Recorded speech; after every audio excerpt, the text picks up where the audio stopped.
hari ini baru Father's Day ya. Saya sempat salah. Karena HP saya yang nomor Amerika itu sering error karena banyak WhatsApp masuk, jadi kadang nggak bisa dibuka. Jadi harus menghapusi dulu. Terus saya lihat kok ada Father's Day, Father's Day. Mungkin Father's Day Indonesia ya. Saya langsung, wih ke Pastor Yongki telat berarti saya ke Pastor Yongki, saya terlambat. Ternyata baru hari ini ya. Wah, berarti saya mendahului luar biasa. Ya, itulah kurang pengetahuan. Oke, shalom semuanya. Eh, tema khotbah, tema bulan ini gereja kita adalah stay sensitive atau terus memiliki kepekaan. Terus memiliki kepekaan. Nah, kita baca dulu di dalam Roma 12 ayat yang kedua. Di sini dikatakan begini, janganlah kamu menjadi serupa dengan dunia ini, tetapi berubahlah oleh pembaharuan budimu, sehingga kamu dapat membedakan manakah kehendak Allah, apa yang baik, yang berkenan kepada Allah, dan yang sempurna. Sekali lagi saya baca, janganlah kamu menjadi serupa dengan dunia ini, tetapi berubahlah oleh pembaharuan budimu. Sehingga kamu dapat membedakan manakah kehendak Allah, apa yang baik dan yang berkenan kepada Allah dan yang sempurna. Dan kalau di dalam terjemahan JNT dikatakan begini. Saya langsung baca bahasa Indonesianya ya. Terjemahannya, janganlah kamu mengikuti standar dunia ini, tetapi biarkan Allah mengubah batinmu melalui perubahan pikiranmu yang menyeluruh. Maka kamu dapat mengetahui kehendak Allah, yaitu apa yang baik, yang berkenan kepadanya, dan yang sempurna. Saudara, kita itu akan memiliki kepekaan kalau kita punya pengetahuan. Sebelum kita mengetahui kepekaan rohani, tentang kepekaan yang bukan rohani dululah, misalnya seorang dokter. Seorang dokter itu kalau dia semakin banyak pengetahuan yang dia miliki tentang gejala penyakit dan sebagainya, maka dia kalau ketemu orang, kayak dulu ada kisah nyata ya, di kisah nyata diberitakan dianggap dokter ini pahlawan.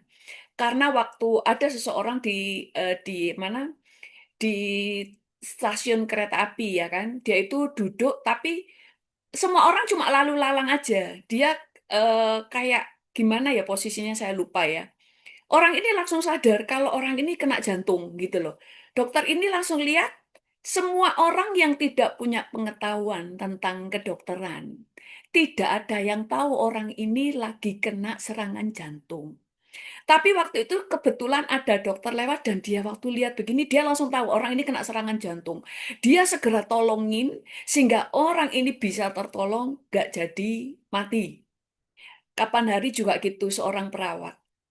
Nah, ada orang karena dia kepleset sehingga jatuh kena kepalanya dulu, terus dia kejang-kejang.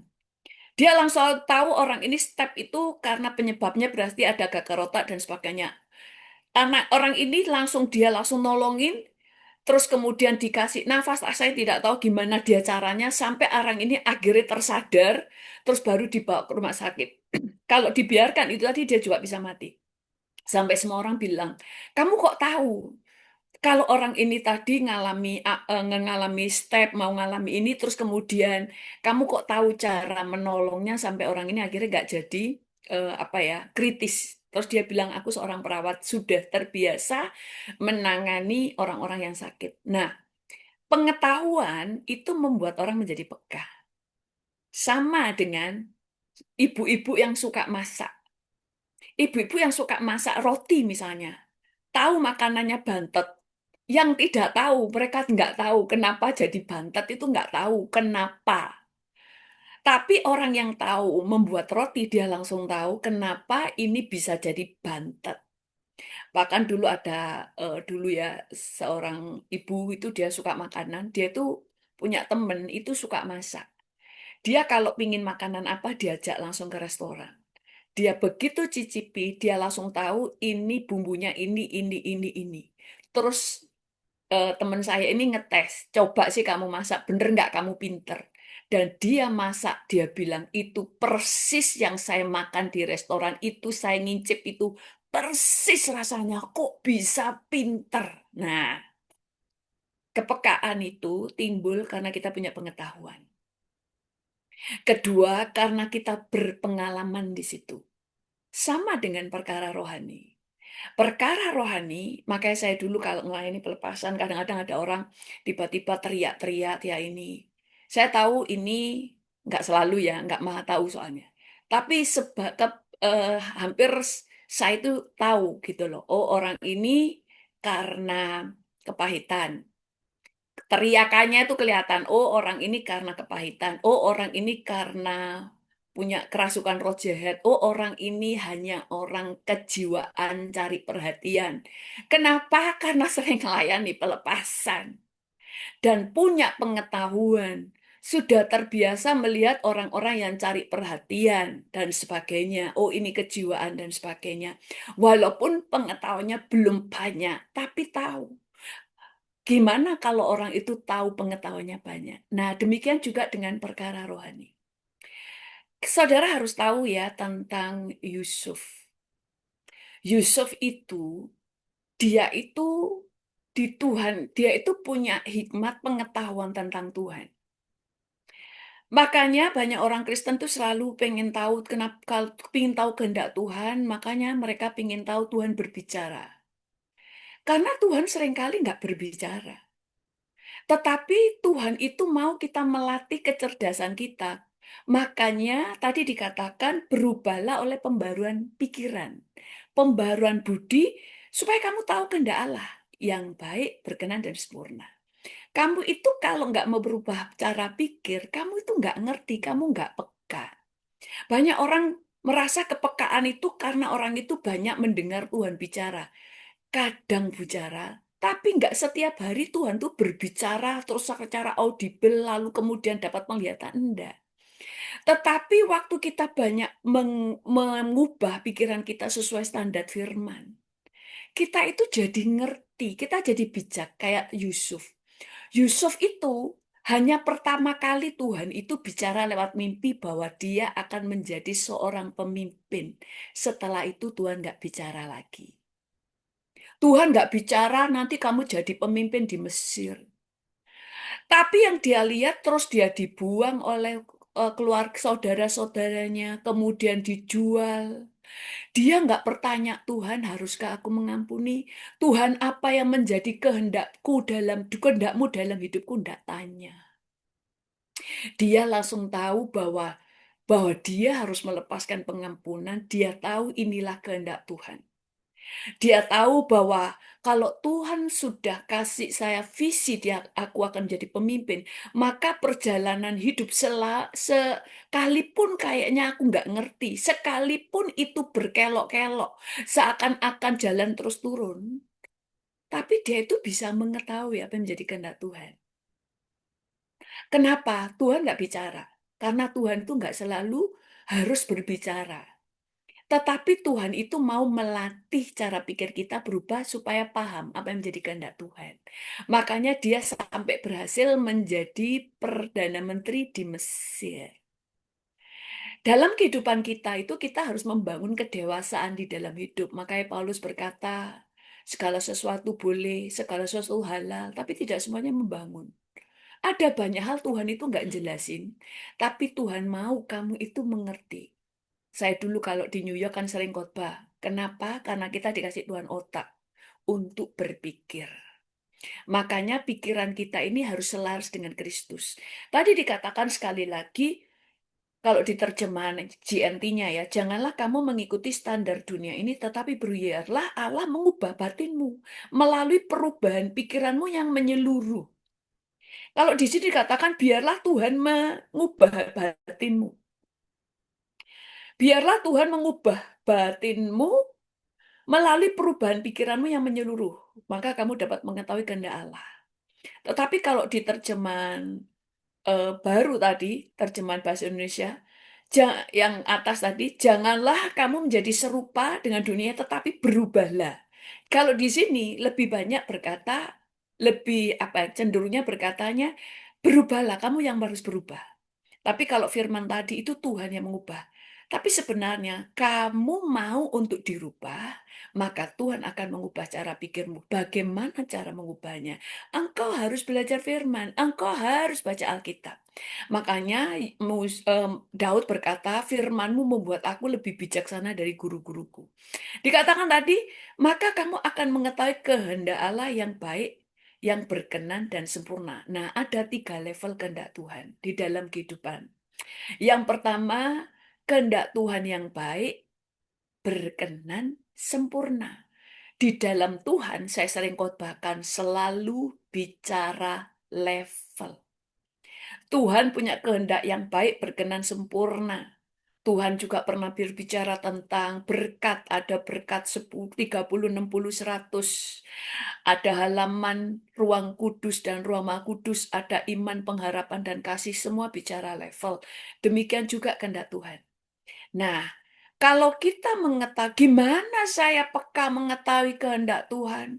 Tuhan nggak pernah berbicara. Loh, kadang Tuhan memang nggak bicara. Karena Tuhan itu mau kita diisi dengan firman, karena itulah perkataan Tuhan. Perkataan Tuhan di dalam firman-Nya semakin kamu isi di otak kita, itu kita jadi cerdas. Saudara, sekarang itu GPT ya, AI dan sebagainya, itu kenapa pinter? Itu saya lihat ya di YouTube-nya, itu dimasukin pengetahuan, itu dikasih buku segini-segini, gede-gede. Itu tentang sejarah, Alkitab, itu semua, itu dibuka gini aja. Itu semua dimasukkan ke ini komputernya, dimasukkan ke AI atau GPT-nya ya. Masuk. Makanya saudara tanya apa aja dia jawab. Karena pengetahuan sudah dimasukkan. Semua kitab, nggak cuma Alkitab, semua kitab-kitab dari mana saja, sastra lah, pengetahuan tentang inilah, tentang nuklir lah, tentang sejarah, itu kan kita bacanya satu hari nggak bisa cepet, nggak bisa sebanyak itu. Sementara GPT ini dibaca itu langsung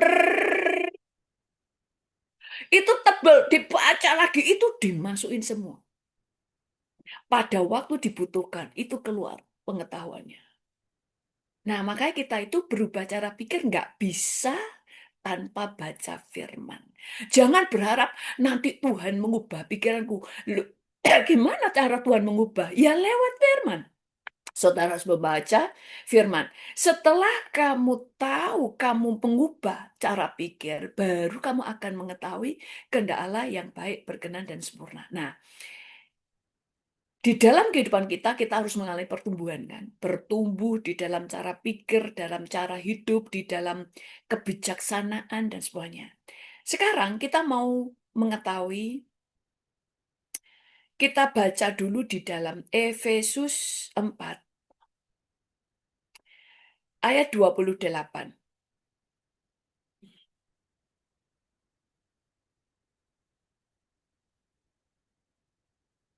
Ya. Dikatakan begini, orang yang mencuri, janganlah ia mencuri lagi. Tetapi baiklah ia bekerja keras dan melakukan pekerjaan yang baik dengan tangannya sendiri, supaya ia dapat membagikan sesuatu kepada orang yang berkekurangan. Saudara, kita melihat ada 3 bagian di sini. Dikatakan yang pertama, jangan mencuri. Yang kedua, bekerja keras dan melakukan pekerjaan yang baik. Di level yang ketiga, membagikan sesuatu kepada yang kekurangan.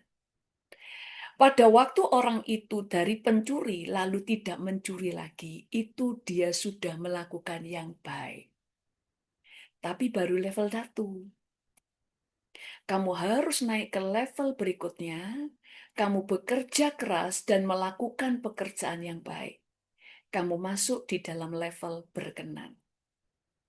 Yang ketiga, kamu nggak hanya bekerja, tapi belajar membagikan sesuatu kepada yang kekurangan. Kamu di level yang sempurna. Semakin kita tahu firman ini, kita baru tahu, oh level kehendak Tuhan ini begini toh. Jadi kalau pertama kali aku bertobat dari pencuri, aku nggak mencuri, itu sudah baik. Tapi itu baru level 1. Tapi kalau kita nggak pernah baca Alkitab ini, gimana saudara peka? Saudara nggak punya pengetahuan. Saudara tidak bisa mengukur dirimu karena kamu nggak punya pengetahuan, nggak punya ukuran. Kalau kamu punya ukuran, kamu punya meteran, kamu tahu sekarang kamu mengukur tubuhmu, perutmu setebal apa, baru tahu kan ada ukuran. Kalau nggak ada ukuran, saudara nggak tahu.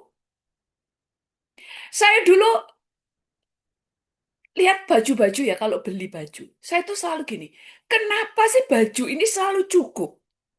Tapi selalu dek pinggang nggak cukup. Misalnya beli jas. Cukup, tapi mesti celananya kekecilan. Dek pinggangnya. Kakinya cukup, pinggangnya nggak cukup. Selalu begitu. Di Indonesia begitu. Kenapa sih orang jahit kok nggak apa ya, bikin ukuran kok. Nggak ngerti. Karena saya juga bisa jahit, saudara. Cuma nggak punya waktu untuk jahit. Terus sampai akhirnya ke dokter gizi. Dia katakan ukuran pinggang perempuan yang maksimal 80, yang bagus 70. Sementara saya 90 lebih. Terus baru sadar, makanya baju semua pinggangnya untuk perempuan. Mayoritas itu 80. Yang salah bukan bajunya, ternyata di pinggang saya. Lebih dari 80 sudah obesitas. Sebelum saya tahu ukuran, saya nggak tahu. Saya tidak tahu kesalahan terletak di mana. Saya tidak tahu bahwa saya ada di dalam bahaya. Ternyata pinggang saya itu adalah ukuran kelebihan. Sekalipun ditimbang itu sekarang turun dan sebagainya. Saya tidak tahu sebelum mendapatkan pengetahuan. Saudara tidak bisa peka kalau nggak punya pengetahuan. Saudara tidak akan peka tentang perkara rohani, tentang kehendak Allah kalau tidak punya pengetahuan. Makanya Yusuf, Tuhan berbicara lagi pada waktu temannya bermimpi. Dia dikasih tahunan pengertian untuk mengartikan mimpi. Dan pada waktu Raja Firaun bermimpi, Tuhan baru berbicara lagi. Selebihnya Tuhan nggak ngomong. Tapi apakah Yusuf merasa Tuhan nggak bicara? Karena pengetahuan sudah ada di otaknya. Makanya hal perkara rohani kita harus mengetahui ini. Nah, kita harus tahu ya, di dalam Tuhan semua itu ada level kan. Bahkan di dalam keselamatan ada 3 level. Makanya banyak orang Kristen bingung. Banyak orang Kristen mengatakan, oh kita kan diselamatkan hanya karena iman. Loh, itu yang level pertama. Kita baca di dalam level pertama, kita dikatakan kita diselamatkan hanya karena iman. Yes, betul, tapi itu di level 1. Kalau kemudian kamu mati. Di dalam Roma 3 ayat 28.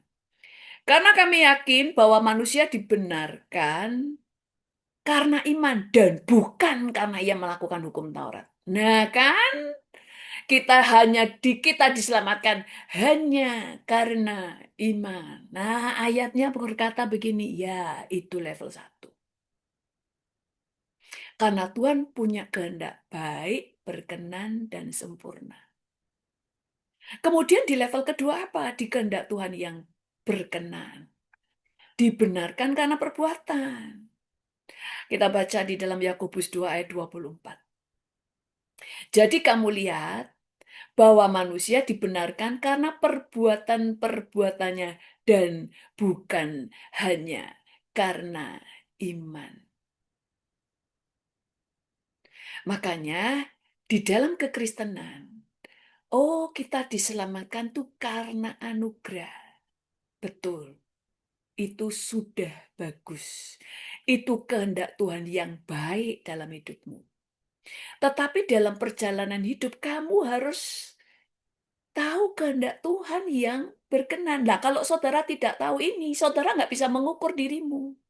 Saudara bahkan tidak tahu tidak peka bahwa saudara sekarang masih di level 1 misalnya. Pokoknya aku diselamatkan dengan iman, titik. Kemudian perbuatannya masih jahat dan sebagainya. Saudara tidak akan peka bahwa itu tidak berkenan kepada Tuhan karena saudara tidak tahu. Makanya banyak orang, saya ingin tahu apa yang menjadi kehendak Tuhan. Tuhan sudah kasih tahu. Makanya banyak baca Alkitab. Kayak tadi itu, GPT. Makanya orang sekarang teks GPT, tanya apa saja, tahu.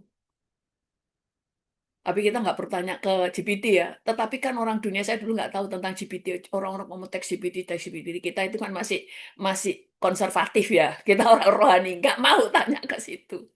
Tapi pada kenyataannya orang mendapatkan banyak informasi keluar. Kemarin tuh sampai saya heran, loh. Dia tahu loh. Misalnya cuma baru saya itu masih mau cari di Alkitab gitu loh. Kadang di Alkitab kan titik komanya nggak ditulis kan nggak bisa keluar kan di kalau search-nya di Alkitab. Terus saya nulis di Google.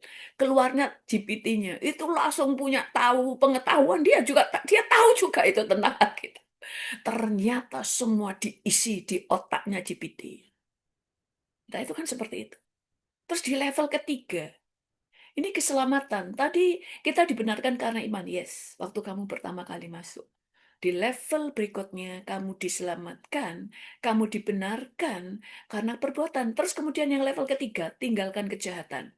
Yaitu di dalam Matius 7 ayat 22 sampai 23.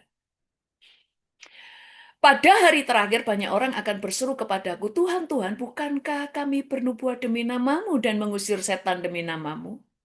Dan mengadakan banyak mujizat demi namamu juga, pada waktu itulah aku akan berterus terang kepada mereka dan berkata, aku tidak pernah mengenal kamu. Enyalah daripadaku, kamu sekalian pembuat kejahatan. Di sini tidak ditulis, enyalah kamu si pembuat dosa. Kejahatan juga dosa, tapi spesifik dikatakan kejahatan. Apa itu kejahatan? Kalau cuma dosa, loh saya kan kadang-kadang bohong. Ditolak dong dari surga. Loh, saya kadang-kadang kalau ditanya orang, kamu lapar nggak? Tapi saya sungkan, saya ngomong, oh saya sudah kenyang. Itu bohong. Enggak, Tuhan nggak ngomong tentang dosa. Tuhan bicara kejahatan.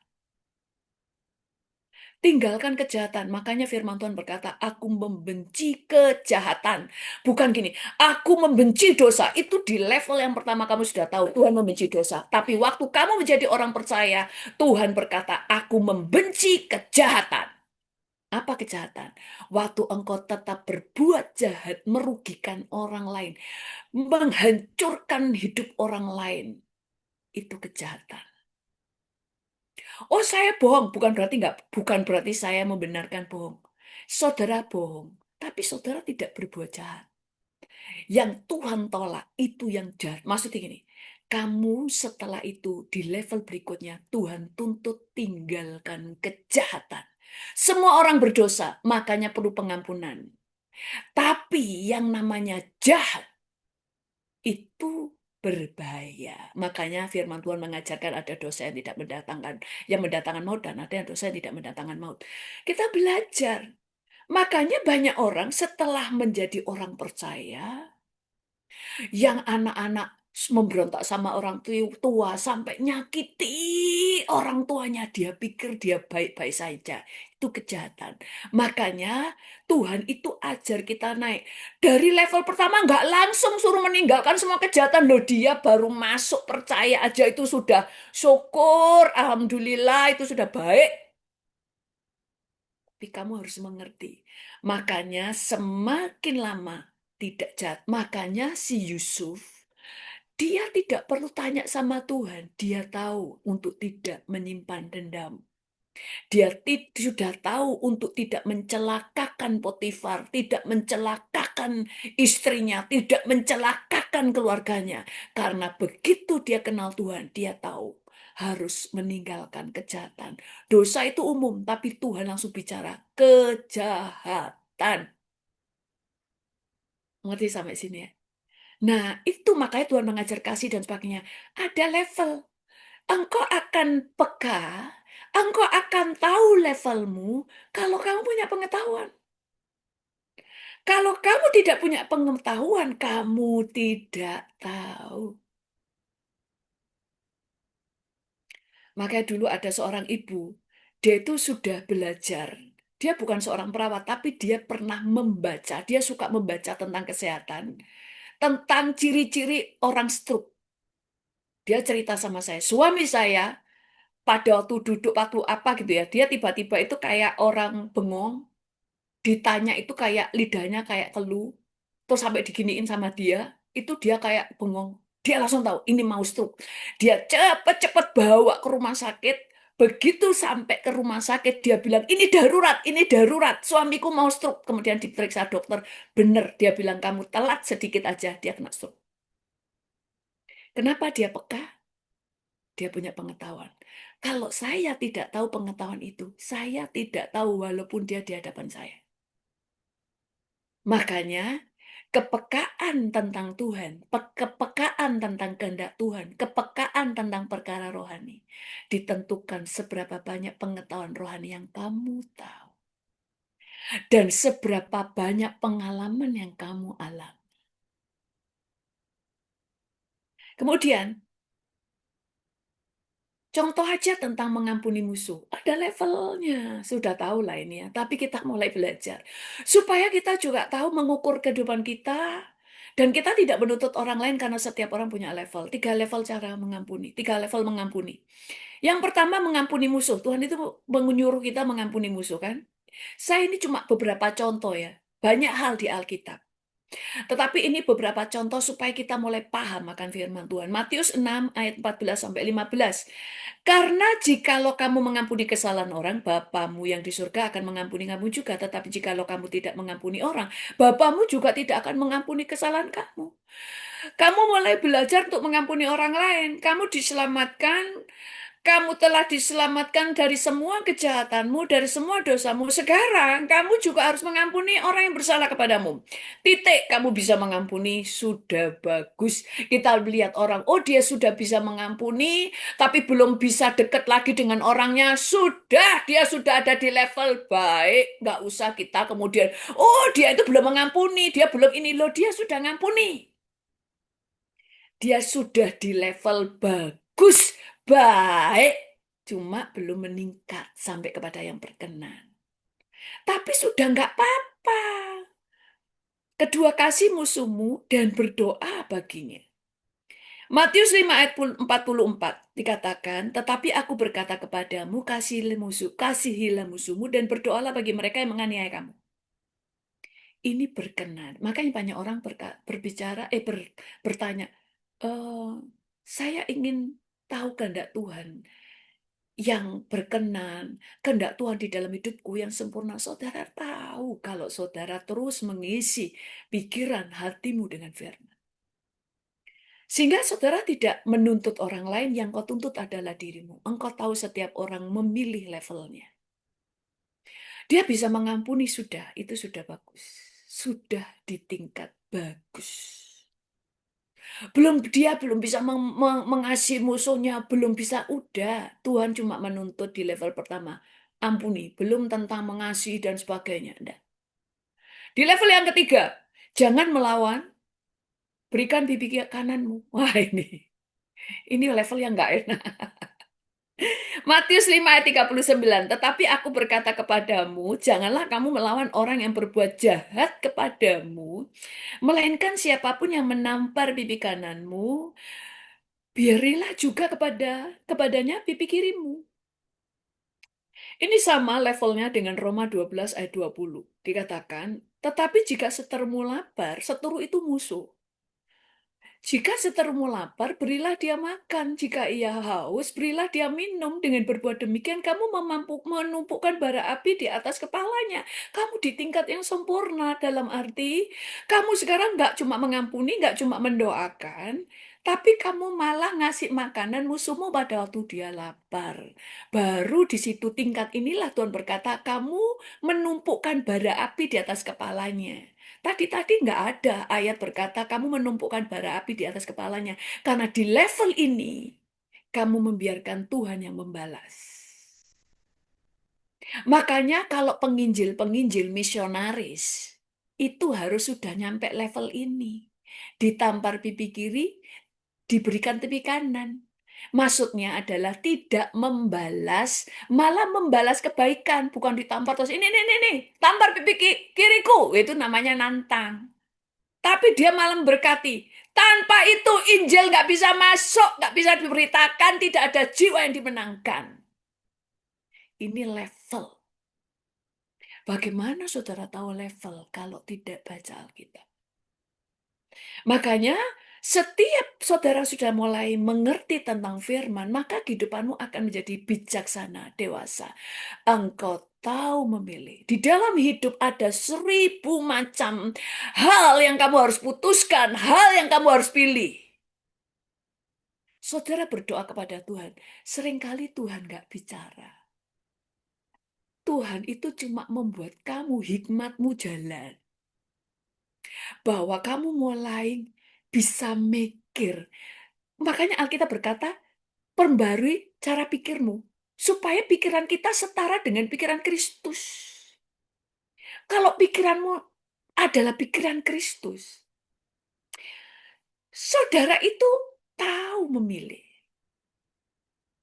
Walaupun kadang saudara nggak tahu dengan pilihan itu. Nggak suka dengan pilihan. Kayak saya dulu, ada orang. Dia memfitnah saya ada di depan dia. Dia nggak tahu. Dalam hati, ada yang diceritain itu sampai menoleh saya. Hati ini berkecamuk, saya pingin damprat. Saya pingin omeli dia. Tapi di hati kecil saya tahu kehendak Allah itu adalah saya diam aja. Di sini berkecolak. Tapi pengetahuan saya tentang Tuhan, saya tahu kehendak Tuhan adalah saya diam aja. Tinggal saya milih. Lah Tuhan nggak berbicara, Tuhan nggak ngasih kepekaan. Loh kamu sudah dikasih kepekaan. Kamu sudah tahu sebenarnya yang kehendak Tuhan yang baik itu yang mana? Kehendak Tuhan yang sempurna, kehendak Tuhan yang berkenan itu di mana di level itu? Kamu damprat boleh, boleh. Tapi kamu tidak masuk di dalam kehendak Tuhan yang baik, berkenan, sempurna. Nah ini loh, semakin kita dewasa, kita tahu memilih. Semakin dewasa rohani kita, semakin karakter kita juga dewasa. Tapi banyak orang punya pengetahuan firman tapi nggak dewasa. Karena dia cuma membaca, belum tentu dia merenungkan. Belum tentu dia punya pengetahuan. Banyak orang kayaknya tahu Alkitab hanya untuk mengkhotbahkan kepada orang. Kapan hari saya ketemu dua orang. Dia ketemu saya, Pastor Deborah kalau khotbah-khotbah itu ya kirimin ya PowerPoint-nya dong sama kita gitu. Oh iya, saya pikir karena mereka belajar karena kita ini para pengkhotbah katanya. Kita ini para pengkhotbah, kita butuh banyak khotbah. Jadi khotbah-khotbah orang-orang itu saya kumpulin, saya maunya, saya selalu minta kepada mereka PowerPoint-nya, bila perlu catatannya, PDF-nya dikirim ke saya. Saya mohon. Nah ini, khotbahnya nanti pintar, tapi dia tidak tahu firman. Yang terakhir, makanya di dalam kehidupan kita, Tuhan itu di Alkitab kan tidak ditulis dengan siapa saudara nanti menikah, dengan siapa saudara nanti berpartner. Tuhan tidak ngasih pilihan pakaian apa yang saudara harus pakai, rumah di mana yang saudara harus pilih. Tapi semakin saudara dewasa tahu apa yang menjadi kehendak Tuhan yang baik, sekalipun Tuhan nggak ngomong. Kita sekarang, Pastor Yongki nggak usah ngomong. Tapi kita tahu Pastor Yongki itu disiplin. Pastor Yongki nggak suka orang yang lelet. Pastor Yongki nggak usah ngomong. Kalau sudah tahu Pastor Yongki, langsung tahu oh, Pastor Yongki nggak suka yang lelet. Pastor Yongki nggak suka dengan orang yang punya etika. Gak usah ngomong Pastor Yongki, engkau langsung tahu. Kalau tahu Pastor Yongki gini. Oh tahu kalau William itu begini. Oh tahu kalau Cik Meti begini. Tahu. Jadi bagaimana kita peka punya pengetahuan. baik kepekaan rohani, baik kepekaan dalam segala sesuatu. Makanya ibu-ibu yang sudah banyak memelihara anaknya, dia peka. Begitu tahu ada yang beda dengan anaknya, dia langsung tahu. Kayaknya dia menyembunyikan sesuatu. Dia menyembunyikan sesuatu. Istri juga begitu peka. Dia kayak sembunyikan sesuatu. Kayaknya suamiku lagi sedih walaupun nggak ngomong. Koyoknya dia itu lagi mikir mungkin dia lagi dipecat. Dia sudah hafal, punya pengetahuan. Nah, sekali lagi, terakhir, hidup ini, kepekaan itu dibangun. Bagaimana kita punya pengetahuan. Seberapa banyak pengetahuanmu, semakin banyak engkau menjadi peka. Kalau tidak punya pengetahuan, kamu tidak punya kepekaan. Kalau kamu tidak punya pengetahuan akan Tuhan, kau tidak punya kepekaan. Kalau kamu tidak tahu kehendak Tuhan, levelnya baik, berkenan dan sempurna, engkau tidak bisa ngukur. Makanya butuh pengetahuan. Amin. Supaya hidup kita itu berkenan. Hidup kita bisa menyenangkan Tuhan. Hidup kita bijaksana. Oh, mau bertengkar dengan istri, dengan suami. Ini enggak berkenan. Ini kehendak Tuhan yang di luar baik aja enggak. Ini kejahatan. Menyakiti keluarganya terus. Ini kejahatan. Ini ada di level keselamatan tingkat yang ketiga. Kalau terus kamu jahat, tetap dibuang. Karena itu di level tuntutan Tuhan. Karena engkau sudah berjalan dengan Tuhan, engkau harus tahu. Di level ketiga, tinggalkan kejahatan. Amin. Mari kita berdoa. Tuhan, kami bersyukur kepadamu. Semakin banyak kami tahu firman, semakin kami tahu kami belum banyak tahu. Itu sebabnya kami mau terus belajar, kami mau terus diisi firman. Sehingga kami bijaksana, kami tahu membedakan kehendak Tuhan yang baik, berkenan dan sempurna. Sehingga hidup kami penuh dengan kepekaan. Terima kasih Tuhan. Dalam nama Tuhan Yesus, haleluya. Amin. Tuhan Yesus memberkati. Terima kasih Pastor Yongki.